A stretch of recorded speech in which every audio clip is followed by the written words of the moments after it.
We say to girls, what is your podcast? you can have ambition, but not too much. Gonna be yapping and cackling away? Naturally. If I looked feminine, I would not be taken seriously. I'm just a girl. It's amazing how much you can get if you quietly, clearly, and authoritatively demand it. We are live. Welcome to Two Girls on the Market. I'm Amber Haley. I'm here with Rebekah Daniels. That's right. And this podcast is all about sharing stories, laughs, and conversations that empower women in real estate and life. Let's get into it. Get into it. It's been a couple weeks since we recorded. I miss you. How do you podcast again? I don't know. We're just winging it. We've been winging it the whole time. Oh, yeah, all right. Oh, I see the Bumblebee mug is back. Do you want to see mine today? Is that a butter boobs? It could be whatever you want. Any. I think it's a bootay, but I couldn't find my real estate coffee mug. Well, it's just like dirty, and I couldn't be bothered. Yeah. So I wonder if anyone has noticed your background yet. Oh, the mermaid? Is it a mermaid? I can Yes. only see the upper body. Yeah. So if you don't see the video, in my background, I have this cool sculpture I brought with me to Hawaii from San Diego, where I moved from. That I found. It was like some cool piece that I found at some cool place and I've kept forever. And it's the sculpture of a mermaid. That's super cool. Yeah, it holds my books right now. But Cool I take piece it. from a cool place. Yeah, I've had it every place I've lived for like the past 15 years. I love it. That's nice. I'm amazed that it's like stayed intact. Yeah, I can't believe it the way I think I FedExed it across the ocean and it stayed intact and it's kind of fragile, but yeah, there she is. All right. Well, FedEx sponsor us now. Thanks. Yes. Yeah, get that sponsorship. Free money. plug. All right, so this week I thought we could talk a little bit about something that has been pushed on us ever since we started watching movies and fairy tales and everything our whole life. It's a little thing called searching for the one. The one. The one. The elusive one. The elusive one. And I'm not just talking about people. This is also a real estate thing, right? With buyers. Yes. That dream home. Gotta Yes. find the one.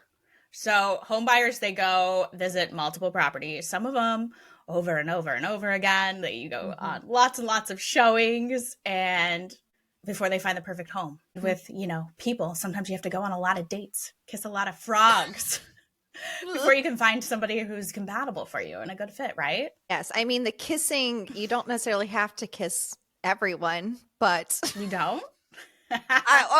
you heard it here first.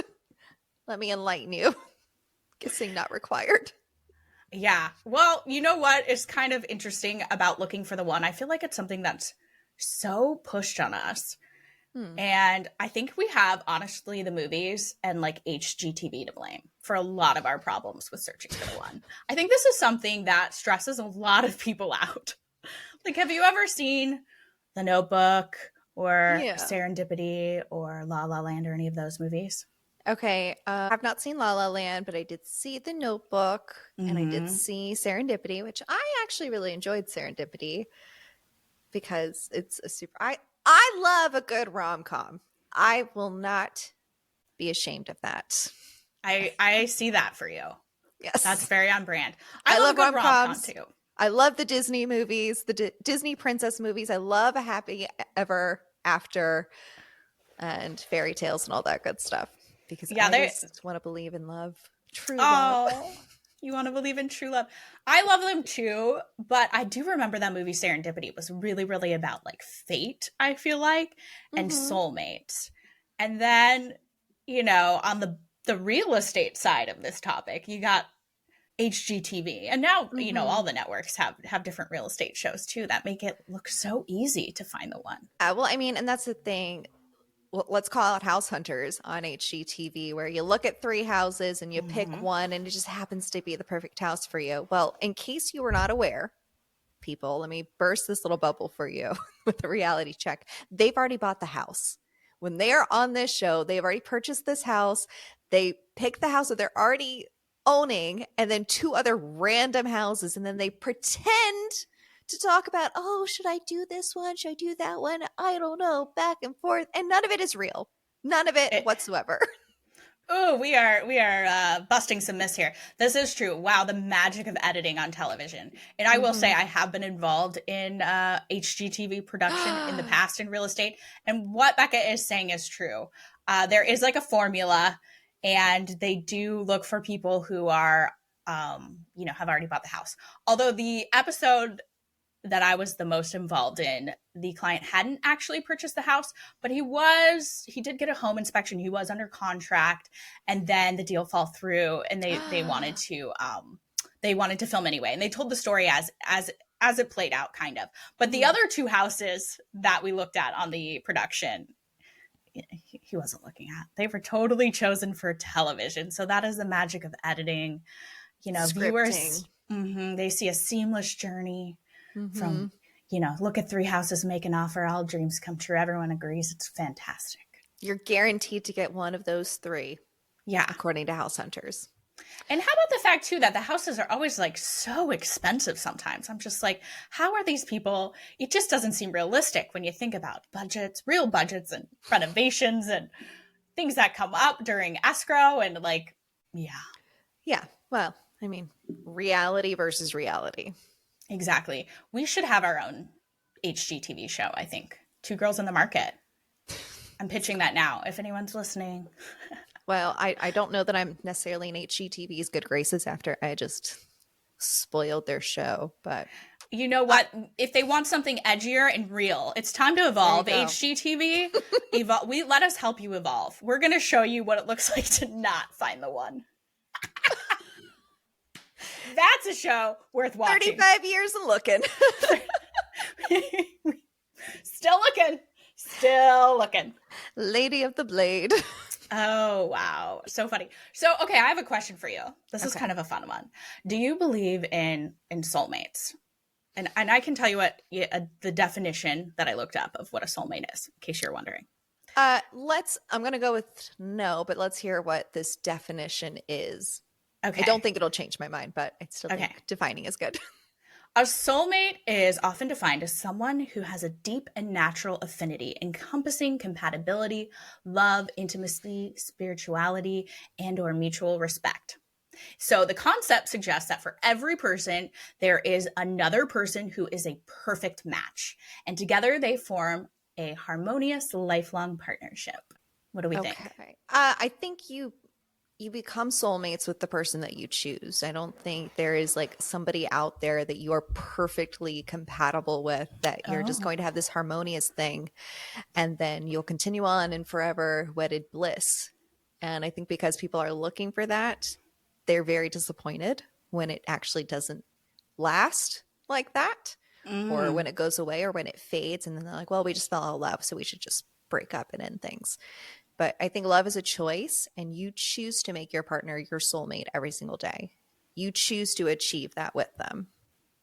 There's a study from Boston University that found that 39% of the people in this study agree or strongly agree that people can find their soulmates on a dating app.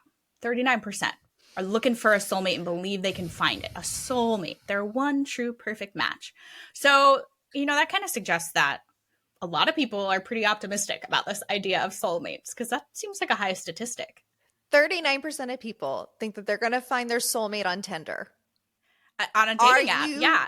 Kidding me? Yeah. Okay. There was a 2021 poll. It was some government poll of about 15,000 United States adults, and 60% of them believed in the idea of soulmates.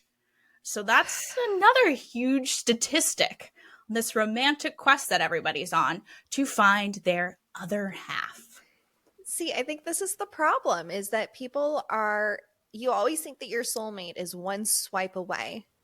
And so you're just constantly swiping, constantly looking for the next best person or the better match, instead of making it work with somebody that you are compatible with. The grass is not always greener on the other side. Yeah. And also, here's my viewpoint on soulmates. I think that it can be kind of problematic for us to like focus on the one so much, right? Because first of all, I think for a lot of people who haven't found the one, whether it's your house or your partner, it creates a lot of anxiety for people looking for something perfect. But it's also putting a lot of expectation and a lot of pressure on finding one single person to satisfy all of our needs. So like our emotional needs, our physical needs, our spiritual needs. That is a really, really, really tall order for one individual person out there. It's impossible. It's absolutely impossible. So I think it's really good to focus on maybe finding, instead of like the perfect house or the perfect partner, something that checks a lot of, you know, your boxes, and somebody who is like compatible with you, that you can continue like writing your life story with, rather than looking for the perfect somebody who's going to complete you. Because I think nobody can really complete us, you know? No. We gotta look internally, and also, you know, we can have other people in our life besides just like our partner, right? To fulfill different needs.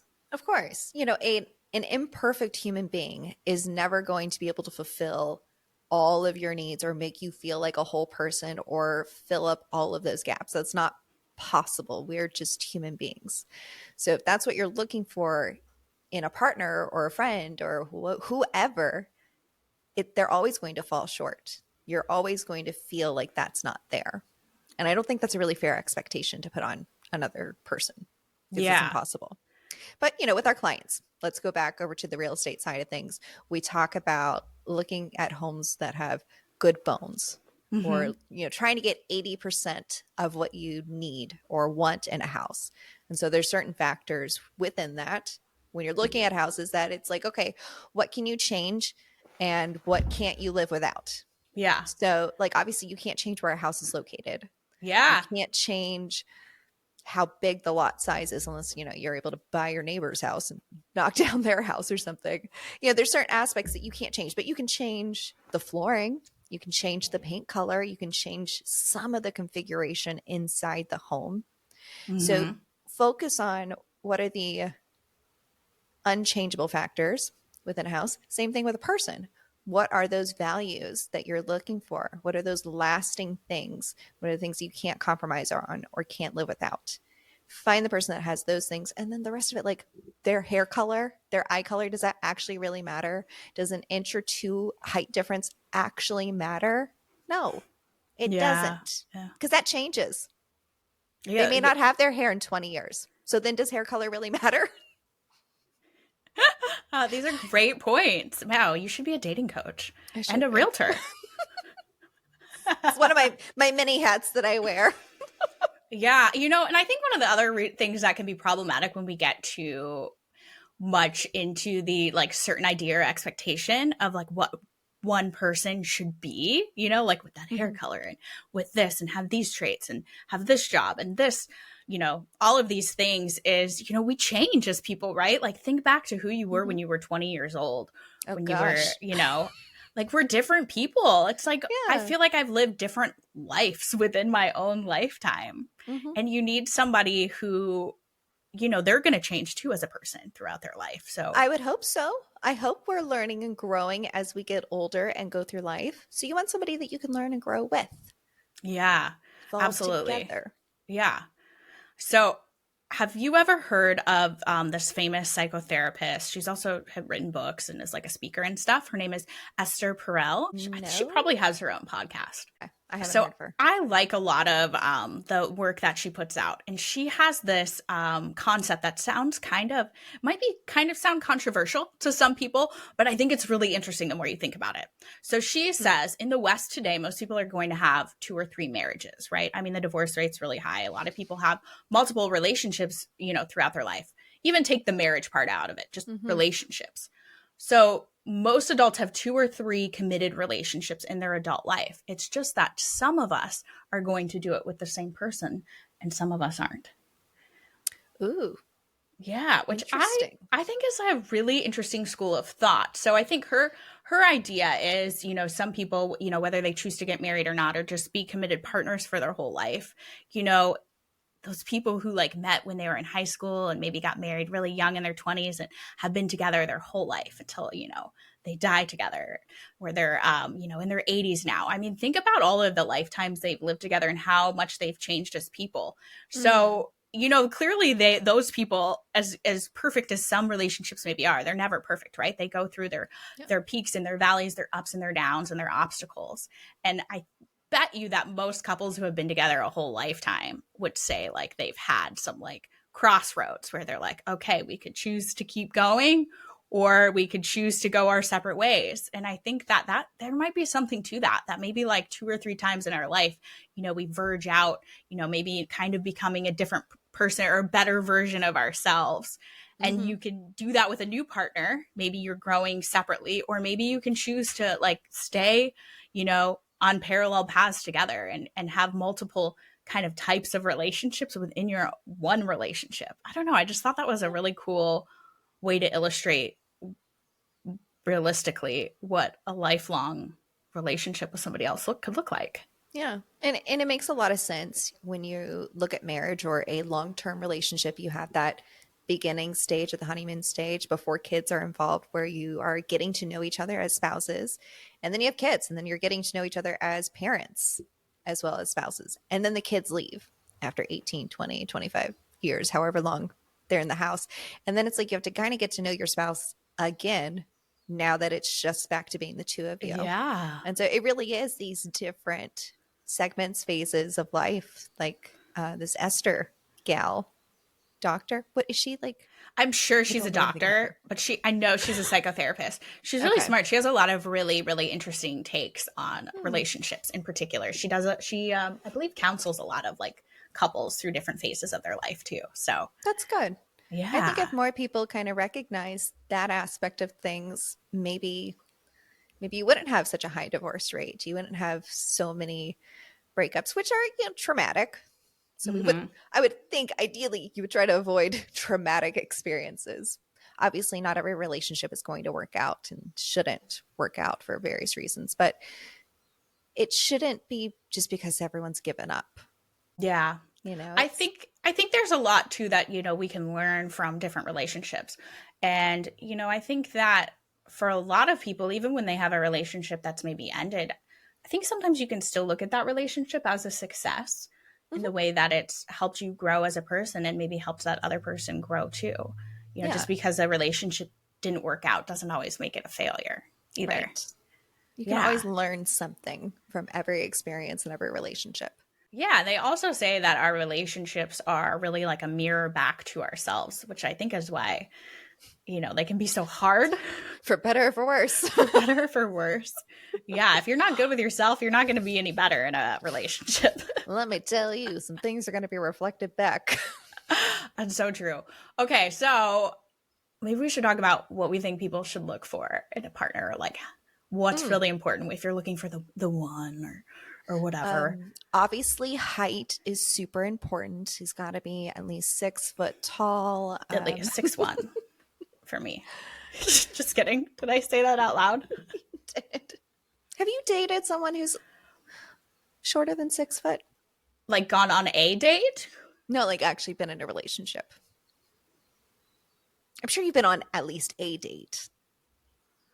Maybe when I under 6 foot, not a very long one. Maybe like a 3-month. Yeah.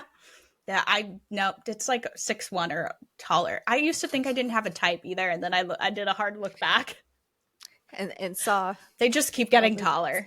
I don't know. It's weird. Anyway, you know what? I think it's really important that women have really clear, complete autonomy over who they pick as a partner. And I know that sounds silly and like something that we take for granted, but just think back in the past, like people haven't always gotten to like choose like who their partner is going to be. There's been like a lot of societal expectations. There's some cultures where, you know, marriages and things look a little different. And I'm not, you know, who am I to say? I mean, maybe somebody should arrange everything for me in my life, honestly. I mean, statistics have shown that arranged marriages do have higher success rates and like show more happiness. Well, there you go. Again, this goes back to their choosing. They're Yeah. choosing that person every single day. A big part of that is like it's culturally expected that you're going to choose this person. And we don't really have that here in the States. It's kind of like, well, if you're just not feeling it, bye. Yeah. But I think it's important to know, like, you can look for somebody, and it doesn't have to be based off of anyone else's expectations, ideally, you know, whether that's like, you know, what you think that this person should look like. If you think they should be tall, maybe you should try Go for something it. different if it hasn't been working. Oh, you know, I think that's funny because based off of conversations that you and I have had, I know when you kind of came back into the dating scene, you were, I think, more specific about what you were looking for. And then you kind of backed off some of those specifics and like looking at other things, that other qualities or other characteristics that you weren't as open to at the beginning. Yeah. And I've kind of done the reverse. In what way? Like I think I cast too wide of a net at times. And now that I feel like I've given a pretty fair chance to a lot of different types of people.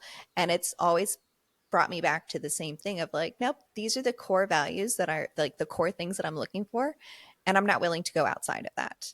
I'm not like, again, I'm not being super picky about height or like things that don't really matter. I have a minimum height requirement just for my own preferences, but there are certain things that I'm just not willing to compromise on. Mm-hmm. And I'm not going to back off of that now because that just doesn't work for me. So it's hyper specific. Maybe I am just looking for the one. Maybe I'm looking for a unicorn, but I'm okay with that. Yeah, I think it's important to have those like core things that you need and to really stick by them, because you could certainly settle for anybody. But why? I mean, I could have settled years ago. Yeah, you could have. Thank so goodness. At this point, why would I? Yeah. I mean, for me, it's really important. Like, I know my like core things, no matter what, no matter if I have a partner or not. For me, it's really important that I stay really financially independent, for example. And I need somebody who can like respect that and respect my ambition, and that I do need to have a certain level of independence. That's really important to me. And that's, you know, not necessarily what everyone's looking for. So, you know, that's something that I have to pay attention to for sure. Absolutely. And I don't think there's anything wrong with that, of like wanting, you know, what type of partner you need, and you know what kind of partner is going to make you feel fulfilled. There's nothing wrong with that. I think those are like the right types of values to be looking for, or the right qualities. Yeah. Yeah. I've also learned the hard way that I'm not looking for a fixer-upper. Both with a house or a I already man. have one of those. My jungle fixer-upper here. That I've been fixing up for a very long time. Or with a partner. I don't need a fixer-upper. You're looking for turnkey. I'm looking for something turnkey. Yeah, fixer-upper does not really work. I think as women, oftentimes, and let me know if you think this way, this is similar at all. I think a lot of times we see potential especially in men, more than like what's right in front of us. Whereas I think men, when they're looking for a partner, it's almost like you have to like prove yourself. Like you're starting at 0%. If I'm a man and I'm looking at Amber, I'm starting at 0, and then I'm like looking up to and building her up to 100 to determine if she's going to be a good fit for me. But when I'm Amber looking at the man, I see the man at 100, and then I have to learn the hard way where that percentage of compatibility actually lies. I think a lot of women are like that. We tend to take on projects. We just love to see the best in people.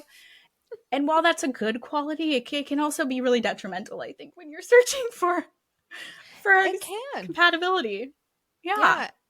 I think it's important maybe not to start at 100%. I start at like 50% for how I'm viewing people. Smart. Where I'm like, we can go up or down. Yeah. Here. But no, I do agree with that. We look for the potential in somebody, and I think we want to believe in people. And I'm like, that's great. I see your passion. I see, you know, what you're looking for. And then as you get to know them, you're like, oh, you're just talk. You don't actually want to be that kind of person or do those things. And you keep saying these things, but you're not doing these things. And action is super important. It's super important to me that someone's able to back up their words. Like, talk is cheap.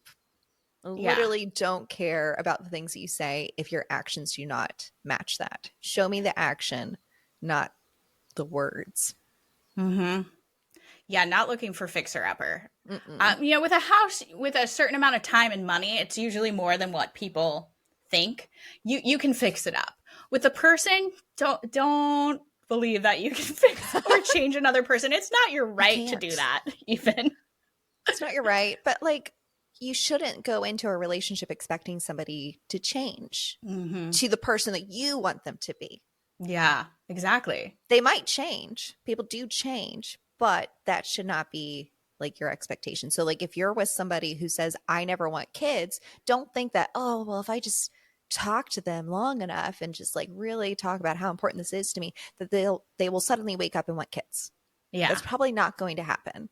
Yeah. If somebody's a different faith, like, and that's something that's really important to you, don't expect that they're just going to suddenly convert over to your belief system, because that's probably not going to happen. And if they're showing you red flags, those flags are probably not going to turn green. Yeah. Especially at the beginning. This is one of the hardest lessons I've ever learned. I love to paint the red flags green. They don't go away. And something that somebody literally had to point out to me when I kind of started dating later in life, you know, and it was all so new and confusing to me, was that at the very beginning, when you meet somebody, that is usually them showing you the best version of themselves. Oh, yes. The best version. Like, it's probably only downhill from there. So if you're already seeing things that aren't going to work for you, don't ignore them. Yeah. It's My good. dad would It's tell good me to that know. all the time. He's like, the first date, that is their best foot forward. And he's like, and if they're bad on the first one, yikes. Yeah. And that has been very true.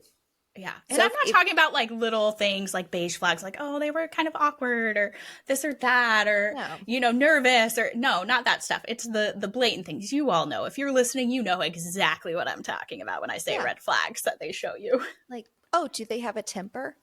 Do they talk over you excessively? How many minutes did they go on a monologue on that first date? Was it 20 minutes that they monologued at you? Why would you think that would change? Yeah. It's probably not Exactly. going to. Exactly. So, you know what? There's no perfect fit. Be open to different things, but don't ignore red flags, okay? Yeah. Now I'm telling everybody what to look for. This is like, if you need help, this is the blind leading the blind. But but my best advice, though, as somebody who has really crashed and burned in this area of my life, is really important to not forget to invest in yourself. Even if you are looking for a partner, just like, it's important to invest in a good property. Invest in yourself, your time, your energy, your resources into personal growth, into self-care, into maybe developing your business, whatever that is for you. Being the healthiest, most fulfilled version of yourself. Like, look inward first, and then just know that all of that, the myth of completion, of one person completing you, is just that. It's a myth. You've got your friends, your family, other things that can fulfill you. Don't look for it all in one person. Possible. Now, to transition a little bit to the agent side of things. So, like, obviously we try to advise our clients on how to look for the right house, what qualities, and, you know, major on the major, minor on the minor. What about agents with brokerages and teams? Because we are seeing way more agents joining teams or starting teams. And that's kind of like being in a relationship of sorts, because you're now spending time with these people. You're kind of in this partnership, this close relationship. Is there such thing as a perfect team, or are there red flags? Or I know I just kind of sprang this on you. We didn't talk about this before at all, but I'm curious to get some of your thoughts. Yeah. So I've been in a partnership for real estate, and I do think that there probably are partnerships that can work really well and complement each other, and ones that don't. It is very much like like a working relationship where you can find, strengths and weaknesses that really complement each other. But yeah, I do think that there's probably a lot of people who go into like business relationships or a real estate team and find out that they are not compatible in what they value and maybe what they want to invest their time in and how much effort they want to put into things, different things like that. So yeah, that is something interesting to look at with forming a team. Definitely. I think it's very similar. I would say if you're looking at joining a team or if you're thinking about starting a team, you're hiring other people, maybe looking at how you do business, making sure that those two things are aligned. So I know there's like a couple of different prospecting techniques that people use. There's a couple of different marketing avenues that people like to do. Like some people love video, other people absolutely hate video. If you're somebody who loves video, your team leader hates video, maybe that's not the right team for you, and vice versa. So if you guys aren't aligned on the core aspects of how you want to do business, you could have a lot of respect for that person, just like you could have a lot of respect for somebody that you're thinking about dating. But if you're not aligned on those core values, maybe it's not the right fit. Doesn't mean that either of you are bad. It's just, this doesn't need to be a close partnership. Yeah. But you know what? We wish you guys all the best in searching for the one. And regardless, whether you find a perfect compatible partner in a real estate teammate, if you find the perfect house, you find the perfect man, just remember it is so, so, so important to have a supportive community. That is why Becca and I are making this podcast, because we believe so much in the support and community of other women around us and sharing our experiences and stories with all of you. It's also why we both are part of a brokerage that we love, because we have a very supportive community there as well. Mm-hmm. So I think that's like-minded and aligned in these things. At the end of the day, I think empowering other women and our colleagues, both at work and in our personal lives, whether you're already married or already found your partner or struggling with that partner or still searching for that partner, I think helping each other out is going to help us all like make the best informed decisions for our lives. So I hope we can keep doing that. I know that I've called you a lot to help me with different things. And I'm always happy to help. Sure. Yes. Oh, and just know, if you're not 6 foot, don't slide into Amber's DMs. It's not going to happen for you. I'm so sorry. Honestly, just don't slide into my DMs. I'm going to answer you regardless of how tall you are. That is a quick way to to get shut down fast. Not into that. But yeah, maybe I was about to say maybe I'll no, it feels mean. We got to cut that part out. Say it. Say it. I was going to say maybe I'll give some shorter guys a chance, but I'm not going to do that. But that feels mean. There are other women out there for the short kings. Yeah. It's just not Amber Haley. Apparently not. I don't know. I think I had one college boyfriend who might have been under 6 feet tall, but he was really funny. Like, if you're funny enough, really charismatic, but him and I were not compatible.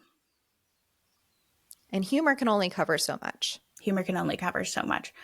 I do remember, though, I really thought he was the one.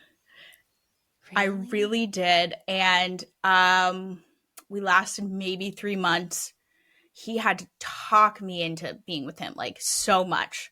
Like, talk for so long. And then finally I was like, I am all in. Like, you are the one. And then he broke up with me. And I thought I was going to die. Like, it was like so painful. And I think back to that now, and I think about him now, and he's a great guy, but like so not compatible with me. So not the one. So anytime I go through anything hard in life, I just remember the day that he broke up with me and how low I felt and how funny I think it is now that I cried so much over losing the one. Because he clearly wasn't the one. He wasn't the one. No. Anyway. Right, so no guys slide into Amber's DMs, but if you're a girl in the market, please feel free to slide in, share your stories. Slide into my DMs, live. Girls. We're here for it. Love it. And also, you can email the podcast too, twogirlsinthemarket@gmail.com. We want to hear your feedback, your comments, your questions, your suggestions for more topics to talk about. So, yeah. And to be clear, it's the number 2. The number 2. Girls Two Girls in the Market. Follow us on Instagram at Two Girls in the Market. We're Becca and Amber. And we're just a couple girls in the market, having girl in the market moments and problems. Kind of looking for the one. He's out there somewhere. Maybe. Well, on that super light note, I'm going to go fall into a pit of existential dread. Oh, geez. All right. Well, we'll see you guys next time. Thanks for tuning in. Bye.